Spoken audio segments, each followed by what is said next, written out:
Assalamualaikum warahmatullahi wabarakatuh. Saya Yun Indah Sulastri, mahasiswa program studi Tadris Bahasa Indonesia. Saya akan menjelaskan mengenai tugas jurnal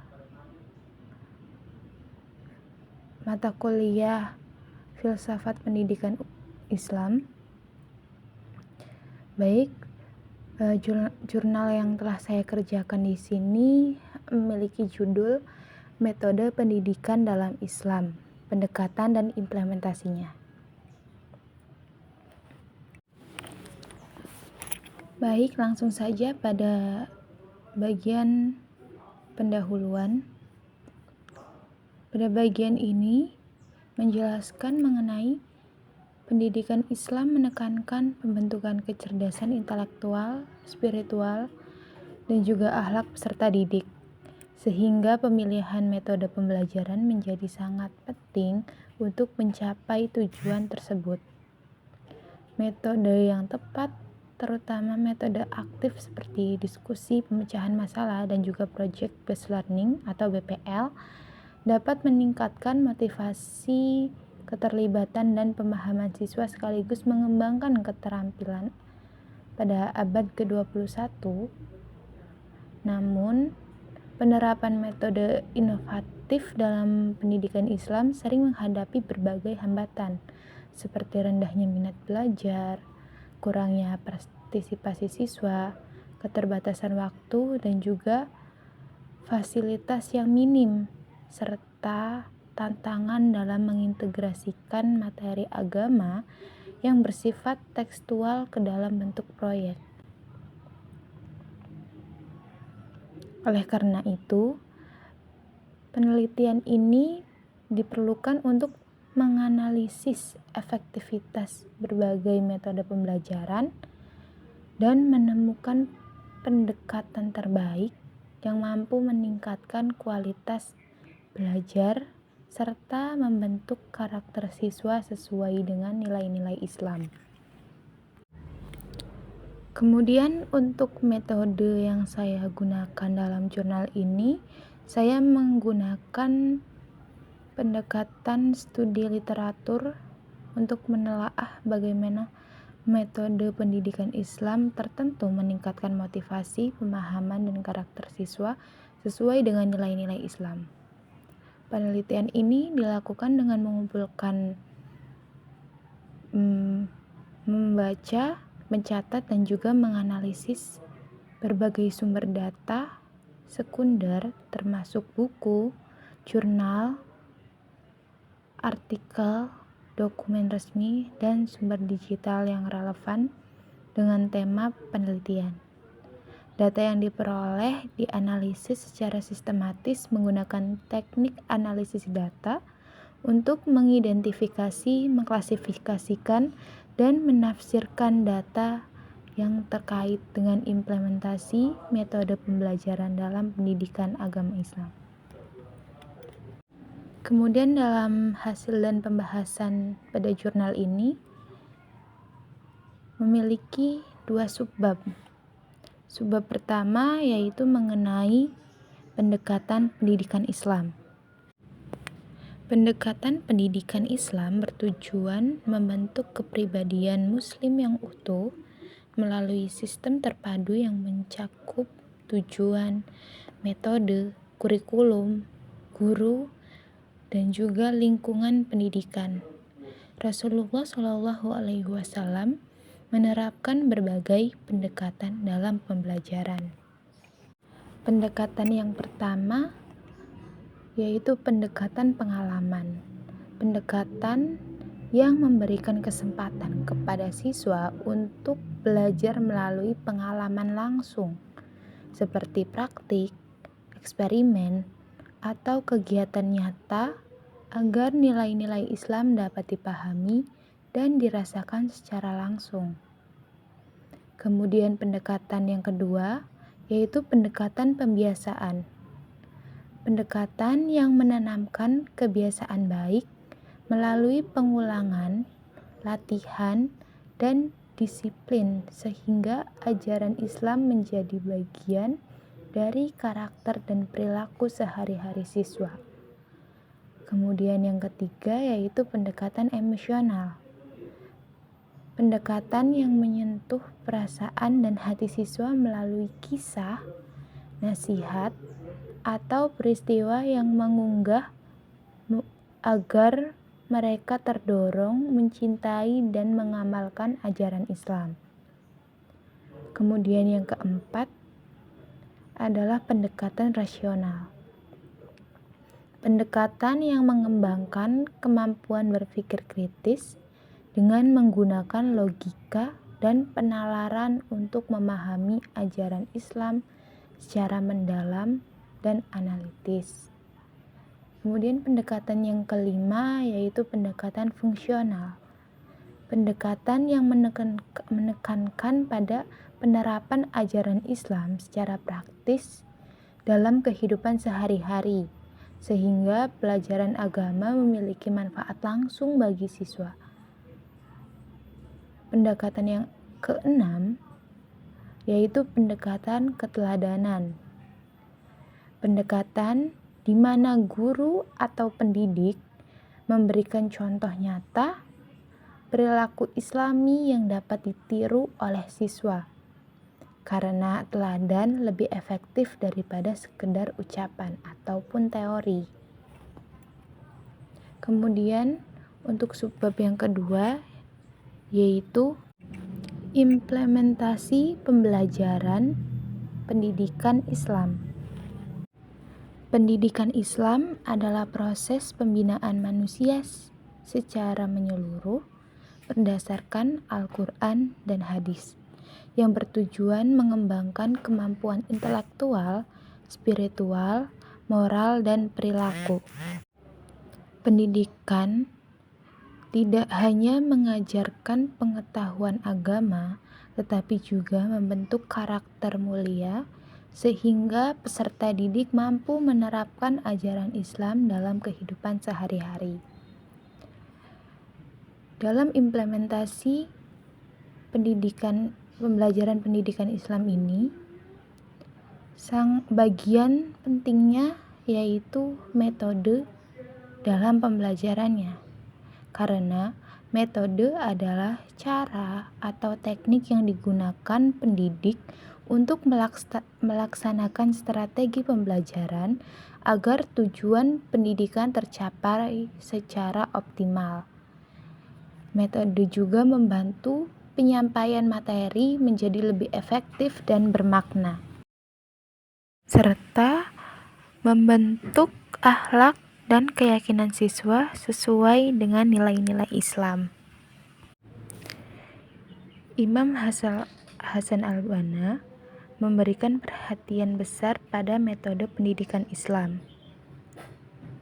Dalam menentukan metode dalam tarbiyah, pendidik harus menggunakan prinsip-prinsip dasar dalam pendidikan Islam.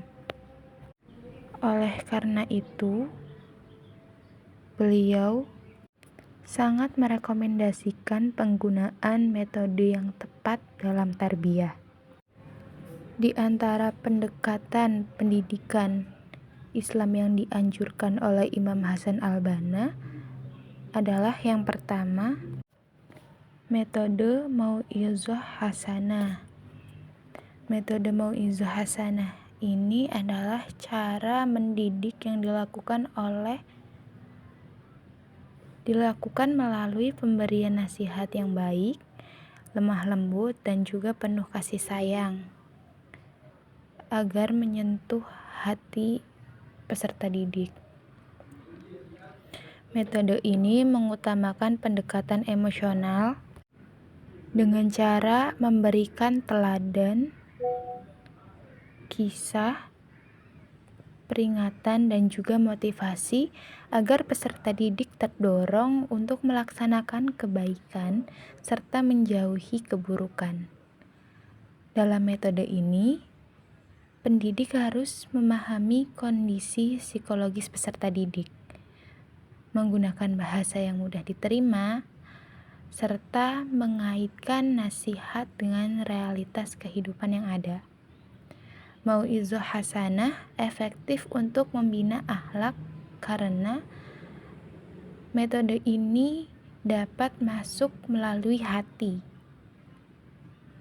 Kemudian metode yang kedua yaitu metode halul muskilat.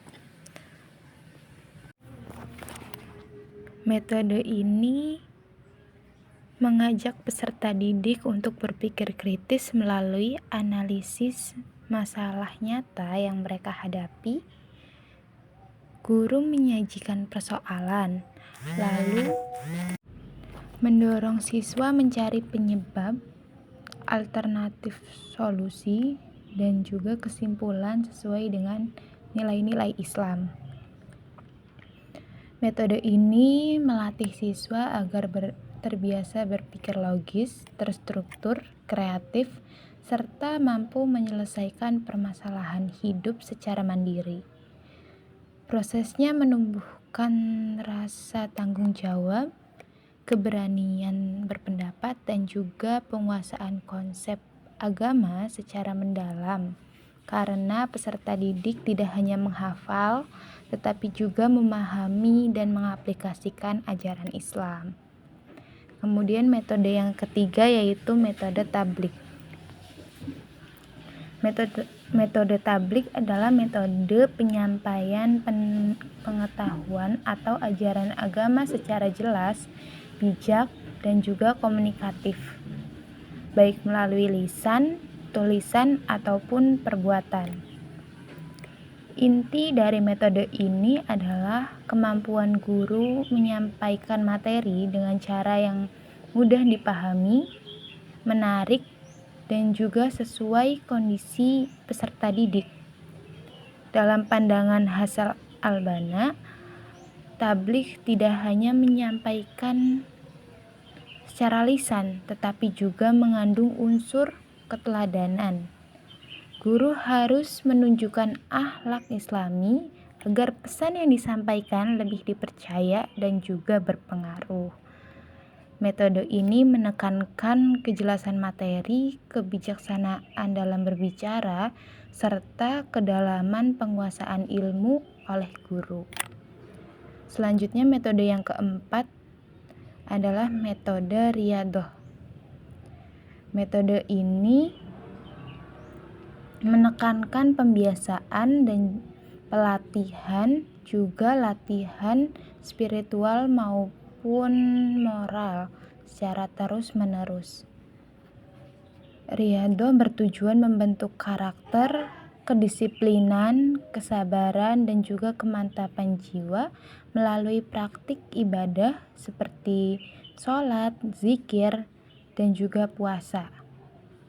Latihan pengendalian diri, serta kebiasaan berperilaku baik. Imam Hasan al-Banna memandang metode ini penting untuk membersihkan hati, menundukkan hawa nafsu, dan juga membentuk kepribadian yang istiqomah dalam kebaikan dengan latihan konsisten.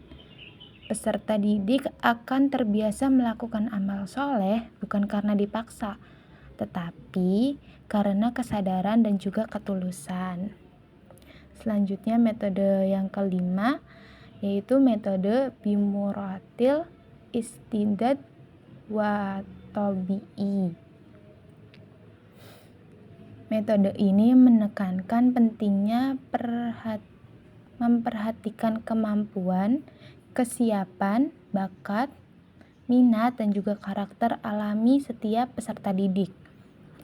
Guru harus memahami bahwa setiap anak memiliki potensi yang berbeda-beda, sehingga strategi pendidikan tidak boleh disamaratakan. Dengan menyesuaikan metode pembelajaran dengan kondisi peserta didik, proses pendidikan menjadi lebih efektif, manusiawi, dan juga mudah diterima. Imam Hasan al-Banna menegaskan bahwa keberhasilan pendidikan sangat bergantung pada kemampuan pendidik mengenali perbedaan individual siswa, baik dalam aspek intelektual, emosional, maupun aspek spiritual.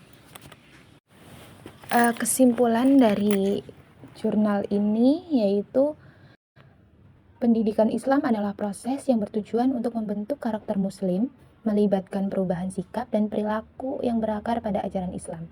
Pendidikan ini beroperasi sebagai kerangka sistematis yang mengintegrasikan berbagai komponen seperti tujuan, kurikulum, tenaga mengajar, metode pembelajaran, pendekatan pendidikan, fasilitas, lingkungan, dan juga administrasi. Sistem terpadu ini bekerja secara sinergis untuk membentuk pengalaman pendidikan yang efektif dan komprehensif yang membina keseluruhan individu sesuai dengan prinsip-prinsip Islam. Pendekatan pembelajaran Nabi Muhammad terdiri dari 6 metode utama, yaitu pengalaman, kebiasaan, emosional, rasional, fungsional, dan juga teladan. Implementasi dalam pembelajaran Islam juga melibatkan beberapa metode pendidikan yang direkomendasikan oleh tokoh seperti Imam Hasan al-Banna. Di antaranya metode Mau'izah Hasanah yang menggunakan nasihat yang baik, menyesuaikan bahasa dan contoh dengan kesiapan siswa untuk memperbaiki perilaku melalui dorongan. Kemudian metode Halul Musykilat, metode pemecahan masalah yang mendorong siswa agar menyelesaikan masalah dan memahami solusi secara kritis. Kemudian metode tabligh yang menekankan penyampaian pesan oleh pendidik yang menjadikan teladan hidup, menggunakan bahasa sederhana dan sifat lembut tanpa paksaan. Metode Riyadhah, model pengembangan moral yang menekankan praktik spiritual dan kebiasaan ibadah yang konsisten untuk memperkuat iman dan membentuk akhlak mulia. Metode ini juga menundukkan naluri egois menjadi naluri yang lebih tenang dan stabil. Kemudian ada metode Bimuratil Istidadi wal Tabi'i yang menyampaikan materi yang sesuai dengan kesiapan, potensi, dan juga karakter siswa, menghormati perbedaan individu sebagaimana perintah Nabi untuk berbicara sesuai dengan kapasitas intelektual masing-masing orang.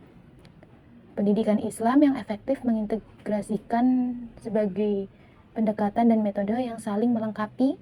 Pendekatan dan metode yang tepat tidak hanya mengajarkan pengetahuan agama, tetapi juga mengembangkan karakter Muslim termasuk iman, akhlak mulia, dan kemampuan untuk menerapkan ajaran Islam dalam kehidupan sehari-hari secara bermakna dan berkelanjutan. Itu saja yang saya sampaikan dalam menjelaskan jurnal kali ini. Terima kasih. Wassalamualaikum warahmatullahi wabarakatuh.